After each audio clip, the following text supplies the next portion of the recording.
Detox நேயர்களுக்கு வணக்கம். தாவேக்கா கட்சியை பலப்படுத்துகிற விஷயத்தில் இப்போ ரொம்ப தீவிரமாக இறங்கியிருக்கிறாங்க. அதனால் தாவேக்காவில் பல அணிகள் இருக்குது. நிறைய அணிகள் இருக்குது. இளைஞர் அணி இருக்குது, மகளிர் அணி இருக்குது, வழக்கறிஞர் அணி இருக்குது, ஏன் குழந்தைகள் நல அணி கூட இருக்குதுங்க. ஆனால் தாவேக்காவுக்குன்னு தொழிற்சங்கம் இருக்குதா அப்படின்னா கிடையவே கிடையாது. ஸோ திமுக, அதிமுக, கம்யூனிஸ்டுகள், விசிக போன்ற கட்சிகள் எல்லாம் தொழிற்சங்கம் இருக்குது. ஸோ இந்த விவகாரம் தொழிற்சங்கம் அப்படின்னாலே ஆளும் தரப்பினருக்கு கூட்டணிக்குள்ளே இருந்தாலும் சில கட்சிகளாக தொழிற்சங்கம் அப்படின்னு வந்துட்டா இவங்க வந்து என்ன பண்ணுவாங்க, ஒரு சில நெருக்கடி கொடுப்பாங்க. இப்போது கடந்த திமுக ஆட்சி காலத்தில் சாம்சங் ஊழியர்கள் விவகாரம் எந்த அளவுக்கு வந்து ஒரு பெரிய பிரளயமே உண்டாச்சு. ஸோ அதுக்கப்புறம் வந்து பார்த்திங்கன்னா இதில் சிபிஐ, சிபிஎம் போன்ற தொழிற்சங்கங்களும் வந்து என்ன பண்ணாங்க, கலந்து கொண்டாங்க. ஸோ பல விஷயங்கள் இருக்குது. ஆசிரியர் விவகாரம் இருக்குது, பல விஷயங்கள் இருக்குது, தூய்மை பணியாளர்கள் விவகாரம் இருக்குது. இதில் எல்லாத்தையுமே கூட்டணிக்குள்ளே இருந்தாலும் விசிகா, இடதுசாரிகள் போன்ற தொழிற்சங்கங்கள் அமைப்பு வந்து என்ன பண்ணுச்சுன்னா ஆட்சிக்கு எதிராகவே என்ன பண்ணாங்க, சில விஷயங்களை செய்தாங்க. ஸோ தொழிலாளர்கள் அப்படின்னும் பொழுது இந்த தொழிற்சங்கம் அப்படின்றது ஒவ்வொரு கட்சிக்கும் ஒரு பேக் போன் அப்படின்னு கூட சொல்லலாம். இப்போது அதிமுக இருக்கு, அது போல தொழிற்சங்கம் இருக்குது. தாவேக்காவுக்கும் ஒரு தொழிற்சங்கம் வேணும். வெற்றி தொழிற்சங்க பேரவை அப்படின்ற ஒரு பேரில் தாவேக்கா ஒரு தொழிற்சங்கத்தை ஆரம்பித்து ஒரு கட்டமைப்பை கொண்டு வரணும் அப்படின்னு சொல்லிட்டு பயங்கரமாக விஜய் அவர்கள் ஸ்கெட்ச் போட்டுருக்காரு. இதுக்கு யார் தகுதி வாய்ந்தவர்கள் அப்படின்ற பட்சத்தில் தான் ஒரு பயங்கரமான ஒரு ஆலோசனை போச்சு. லிஸ்ட்டெல்லாம் எடுத்து என்ன பண்ணாங்க, ஃபில்ட்ரு பண்ணாங்க. நிறைய லிஸ்ட்டில் எடுத்து ஃபில்ட்ரு பண்ணதில் கள்ளக்குறிச்சியை சேர்ந்த பரணி பாலாஜி இதுக்கு ஆப்டபிளான ஒரு மனுஷன்பா, அவரை தூக்கி போடுங்க. வெற்றி தொழிற்சங்க பேரவையினுடைய பொதுச் செயலாளர் நம்ம பரணி பாலாஜி தான் அப்படின்னு சொல்லிட்டு அக்ரி பண்ணிடுங்க அப்படின்ற ரேஞ்சில் விஜய் அவர்கள் டிக் அடிச்சு வச்சிட்டார். இந்த பரணி பாலாஜி அவர்களுக்கும் விஜய் அவர்களுக்கும் ஏகப்பட்ட கனெக்டிவிட்டி இருக்குது. கிட்டத்தட்ட 25 வருஷம் விஜய்க்கு விசுவாசமாகவே இருந்திருக்கிறாரு இந்த பரணி பாலாஜி அவர்கள் அப்படின்னு சொல்லணும். அதாவது மக்கள் இயக்கம் ஸ்டார்ட் பண்ணுறதுக்கு முன்னாடியே ரொம்பவே விசுவாசமாக இருந்திருக்கிறாரு. இன்னும் சொல்லப்போனால் நம்மளுடைய தாவேக்காவுடைய முதல் மாநாடு, வரலாற்று திருப்புகிற மாநாடு விக்கிரவாண்டியில் இவங்க போட்டாங்களே, அதில் பரணி பாலாஜி முக்கிய பங்கு வகித்தார். இந்த மாநாடு ரொம்ப வெற்றிகரமாக செஞ்சு முடிச்சதில் பரணி பாலாஜிக்கும் ஒரு பங்கு உண்டு அப்படின்றதுல எந்தவித மாற்று கருத்து இல்லை. இது ஒரு புறம் இருந்தாலும் விழுப்புரம் மாவட்டத்துக்கு பொறுப்பு அமைச்சராக இருக்கிறவர் பொதுச் செயலாளர் புசி ஆனந்த் அவர்கள், அவருக்கும் ரொம்ப நெருக்கமானவர். நம்ம பசங்களை நம்ம தான்ப்பா வளர்த்து விடணும் அப்படின்ற ரேஞ்சில் பரணி பாலாஜி தான் பொதுச் செயலாளர் அப்படின்றதுல புசி ஆனந்துக்கும் ஏகபோக சந்தோஷம். ஸோ எப்படியாவது பரணி பாலாஜி அவர்களை தொழிற்சங்க அமைப்புக்கு செயலாளராக மாற்றிடணும் அப்படின்னு புசி ஆனந்த் என்ன பண்ணுறாரு, ரொம்பவே மும்முரமாக செயல்பட்டுருக்கிறாரு.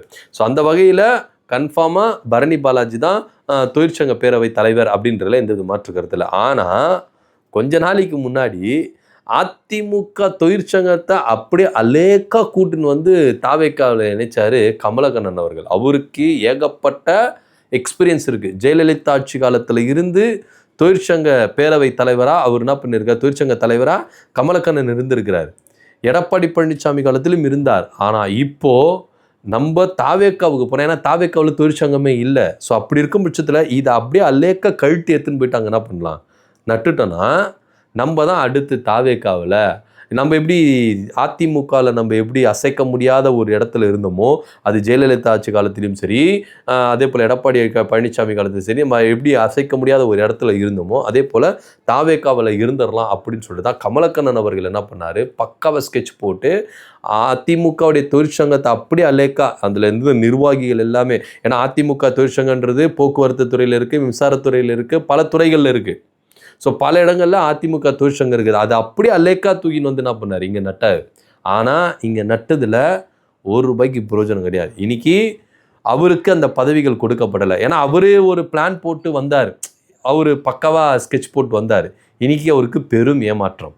ஏன்னா இன்னைக்கு அதிமுகவில் இருந்து இன்னைக்கு பல பேர் அங்கே பதவின்னு சொல்லிட்டு போகிறாங்கல்ல, அவங்களுக்கு எல்லாருக்குமே சிறந்த உதாரணம் பெரிய அடி அப்படின்னா அது இதுதான் அப்படின்னு நம்ம எடுத்துக்கணும். இன்னைக்கு அதிமுகவை விட்டு ஏன்பா போனோம், அதிமுக ஆட்சியில் இல்லைனாலும் அதிமுக பிராண்டு அண்ணா தொழிற்சங்கம் அப்படின்னு ஒன்று இருக்குது, அதனுடைய தலைவராக நான் இருந்தேன் சொல்லிக்கலாம்ல.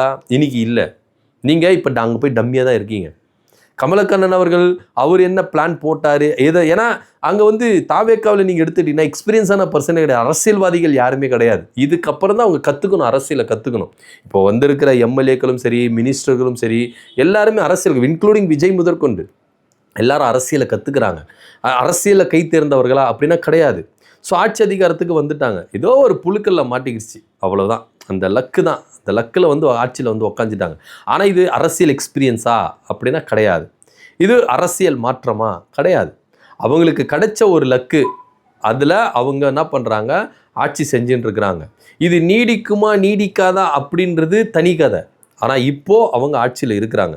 அதனால் அதிமுகவில் இருக்கிற பெரும்பாலான ஒரு சீனியர்கள் எல்லாருமே நம்ம உள்ளே போனால் நமக்கு ஒரு தகுந்த இடம் கொடுப்பாங்க, நம்மளை வந்து ஒரு இடத்துல வச்சு நம்மளை பார்ப்பாங்க, ஒரு சில விஷயங்களை நமக்கு செய்வாங்க, ஒரு சில விஷயங்களை நம்மளுக்கு பண்ணுவாங்க அப்படின்னு சொல்லிட்டு தான் ஒவ்வொரு சீனியர்களும் வந்து என்ன பண்ணுறாங்க, முதிர்ச்சி அடைந்தவர்கள் எல்லாருமே தாவேக்கா பக்கம் தாவுனாங்க. ஆனால் இன்னைக்கு தாவேக்கா பக்கம் தாவுனதுனால உங்களுக்கு எதனா பிரயோஜனமா? இன்னைக்கு எம்ஆர் விஜயபாஸ்கர் எங்கே இருக்கிறாரு, விஜயபாஸ்கர் எங்கே இருக்கிறாரு?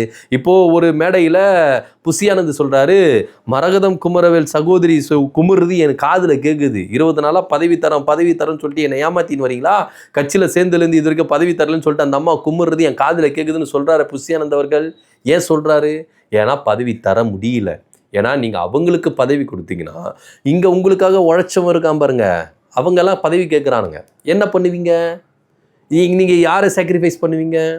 ஸோ பல சிக்கல்கள் இருக்குது. இப்போது அண்ணா தொழிற்சங்க தலைவர் கமலக்கண்ணன் அவர்கள் அப்படியே அல்லேக்கா இந்த பக்கம் வந்தால் நம்மளுக்கு அந்த தொழிற்சங்கத்தை நம்ம கட்டமைச்சு நம்ம ஒரு தனி ராஜாங்கம் பண்ணலாம் அப்படின்னு நினச்சி, ஆனால் அதில் வந்து ஈஸியாக வந்து டன்னு கணக்கில் புசியானந்தும் விஜய் அவர்களும் மன்னவரி போட்டாங்களா? இப்போ உங்களுக்கு அந்த பதவி கிடைச்சிதா? கிடைக்கலையே. பரணி பாலாஜிக்கு கொடுக்கப்பட்டது. பரணி பாலாஜி யார்?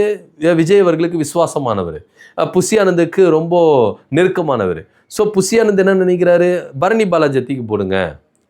அப்போது அங்கேயும் பல சர்ச்சைகள் எழும்புது. ஏன்னா கள்ளக்குறிச்சியில் இருக்கிற மாவட்ட நிர்வாகிகள் மற்ற நிர்வாகிகள்லாம் பரணி பாலாஜி ஏற்கனவே சாட்டை பிடிச்சவர், அவர் ஏற்கனவே மாவட்ட நிர்வாகிகளை மதிக்கிறது இல்லை, மாவட்ட நிர்வாகிகளுக்கு கொடுக்க வேண்டிய அந்த மரியாதை கொடுக்க மாட்டேங்கிறாரு. எந்த இடத்துல அவர் மதிக்க மாட்டேங்கிறாங்க, எதுவுமே செய்ய மாட்டேங்கிறாங்க. அவர் வந்து இஷ்டத்துக்கு செய்கிறாரு, மாவட்டத்துக்கு கட்டுப்பட்டு அவர் நடக்கிறதே இல்லை, அவர் இஷ்டத்துக்கு செய்கிறது தான் செய்கிறாரு. இப்போ கூடுதலாக இந்த பதவியை கொடுத்துட்டிங்கன்னா இன்னும் சுத்தமாக மாவட்டத்தையே அவர் தான் அப்படின்ற ரேஞ்சுக்கு அவர் இது பண்ணுவார். அவர் பயங்கரமான சேட்டை பிடிச்ச மனுஷங்க, அவருக்கு தூக்கி நீங்கள் இந்த பதவியை கொடுக்குறீங்களே அப்படின்னு சொல்லிட்டு தாவேக்காக்குள்ளேயே பல சர்ச்சைகள் வருது, அதிருப்திகள் வருது. ஸோ இதை எப்படி சமாளிக்க போகிறாரு விஜய் அவர்கள் அப்படின்றது இங்கே நம்ம பார்க்கணும். இது இங்கே கமலக்கண்ணன் அவர்கள், ஏங்க உங்களுக்காக நான் அதிமுகவே என்ன பண்ணேன், பேர்த்து எடுத்துகிட்டு வந்தேங்க. இன்றைக்கி என்னை வந்து அம்போன்னு கையை விட்டு நீங்கள் வந்து வேற ஒருத்தர் வந்து இங்கே அவருக்கு என்ன எக்ஸ்பீரியன்ஸ் இருக்குது, தொழிற்சங்கத்தை பற்றி அவருக்கு என்ன தெரியும்? எனக்கு எக்ஸ்பீரியன்ஸ் இருக்குது. இத்தனை ஆண்டு காலம், கிட்டத்தட்ட ஒரு 30 ஆண்டு காலத்துக்கு மேலே நான் தொழிற்சங்க தலைவராக இருந்திருக்கிறேன். அப்போ எனக்கு எக்ஸ்பீரியன்ஸ் இருக்குது, எனக்கு தெரியுங்க தொழிற்சங்கத்தை எப்படி நடத்தணும், இது பண்ணணும்னு சொல்லி என்னை நம்பி வந்த எல்லாருக்கும் நான் எப்படி எல்லாரையும் வந்து நான் நடுத்தரில் கொண்டு வந்து நிப்பாட்டுற மாதிரி தானே இருக்குது. ஸோ அப்போ என்னை நம்பி வந்தவர்களுக்கு என்ன நான் பதவி கொடுக்குறது இப்படின்னு தலையை போட்டு பிச்சுக்கிறாரு கமலக்கண்ணன் அவர்கள். ஸோ எதை நோக்கி நம்ம வந்தோமோ அதை நம்மளால் பெற்றுக்கொள்ள முடிஞ்சதா, அதை அடைய முடிஞ்சதானா? கிடையவே கிடையாது. ஸோ இதே போல தான் எல்லாருக்கும் ஒரே நிலைமை தான். தாவேக்காவை நம்பி நீங்கள் போனீங்கன்னா உரிய அங்கீகாரம் கிடைக்காது. இன்னும் பதவி கொடுக்கல பல பேருக்கு, இன்னும் தங்களுடைய பதவி என்ன அப்படின்னு சொல்லிட்டு திக்கு முக்காடி நிற்கிறாங்க தாவேக்காக்குள்ள. ஸோ தாவேக்காவுக்கு நீங்கள் நம்பி போனீங்கன்னா உங்களுக்கு ஏமாற்றம் தான் மிச்சம் அப்படின்றதுல எந்தவித மாற்றுக்கிறதுல. இன்னைக்கு தாவேக்கா பக்கம் போனால் நம்ம சுகமாக இருந்துடலாம், தொழிற்சங்கமே நம்ம கண்ட்ரோலில் தான் இருக்கும், தமிழ்நாட்டில் இருக்கிற தொழிற்சங்கத்தை ஃபுல்லாக நம்ம கட்டமைச்சிடலாம் அப்படின்னு சொல்லிட்டு கமலக்கண்ணன் அங்கே போனார். அதிமுக தொழிற்சங்கத்தை பேத்துக்குன்னு போனார். ஆனால் அங்கே அவரை பேத்து அமைச்சிட்டாங்க அப்படின்றதான் இங்கே நம்ம பார்க்கணும். ஏன்னா அவருக்கு அந்த பதவிகள் கொடுக்கப்படலை.